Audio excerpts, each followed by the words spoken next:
Friends, మొదటిసారి ఈ ఛానల్ను చూస్తున్నట్లయితే ఈ ఛానల్ను సబ్స్క్రైబ్ చేసుకోవాలని కోరుకుంటున్నాను. ఎందుకంటే నేను పెట్టే ప్రతి వీడియో మీకు నోటిఫికేషన్ రూపంలో రావడం జరుగుతుంది. ఈ ఛానల్ గ్రోత్ కూడా పెరుగుతుంది. ఈ ఛానల్ను సపోర్ట్ చేయాలని కోరుకుంటున్నాను. యంగ్ టైగర్ ఎన్టీఆర్ దేవర మూవీ బ్లాక్ బస్టర్ అయ్యి భారీగా కలెక్షన్లు వసూలు చేసి భారీగా లాభాలను తెచ్చిపెట్టింది. ఎన్టీఆర్ కెరీర్లోనే బిగ్గెస్ట్ హిట్గా నిలిచింది.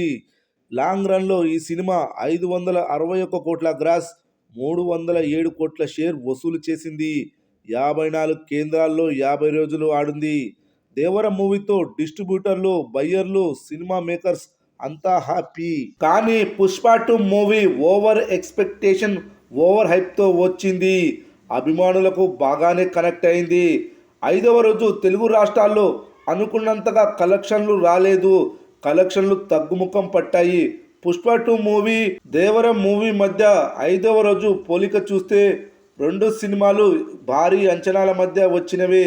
రెండు సినిమాలు సోలో రిలీజ్లే. రెండు సినిమాలకు డివైడ్ టాక్ వచ్చింది. రెండు సినిమాలు పాన్ ఇండియా సినిమాలే. అయితే కలెక్షన్ల విషయంలో మాత్రం తెలుగు రాష్ట్రాల్లో తేడా. దేవర మూవీ తెలుగు రాష్ట్రాల్లో 50 కోట్ల లాభాలను తెచ్చిపెట్టింది. అదే పుష్ప 2 మూవీ బ్రేక్ ఈవెన్ అవుతుందా లేదా అనేదే చర్చ. బ్రేక్ ఈవెన్ అవుతుందా అంటే అవ్వదు అనేది అర్థమవుతుంది. లాభాలు దేవుడెరుగు. రాయలసీమలో పుష్ప 2 మూవీ 33 కోట్ల ప్రీ రిలీజ్ బిజినెస్ చేసింది. బ్రేక్ ఈవెన్ టార్గెట్ 34 కోట్ల షేర్ వసూలు చేయాలి. ఇప్పటి వరకు ఈ సినిమా 23.5 కోట్ల షేర్ వసూలు చేసింది. ఇంకా 11.5 కోట్ల షేర్ వసూలు చేస్తేనే హిట్ అవుతుంది.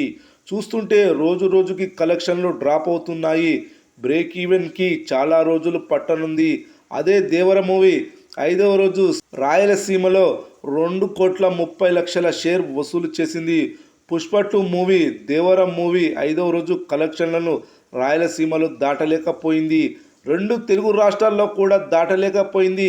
దేవర మూవీ రెండు తెలుగు రాష్ట్రాల్లో 5వ రోజు 9 కోట్ల షేర్ వసూలు చేస్తే పుష్ప 2 మూవీ 7 కోట్లు మాత్రమే షేర్ వసూలు చేసింది. పుష్ప 2 మూవీ కంటే దేవర మూవీనే బెటర్. తెలుగు రాష్ట్రాల్లో Pushpa 2 collections overseas north America నుండే ఎక్కువగా వస్తున్నాయి. ఇప్పటి వరకు తెలుగు రాష్ట్రాల్లో 216 కోట్లు మాత్రమే వసూలు చేసింది.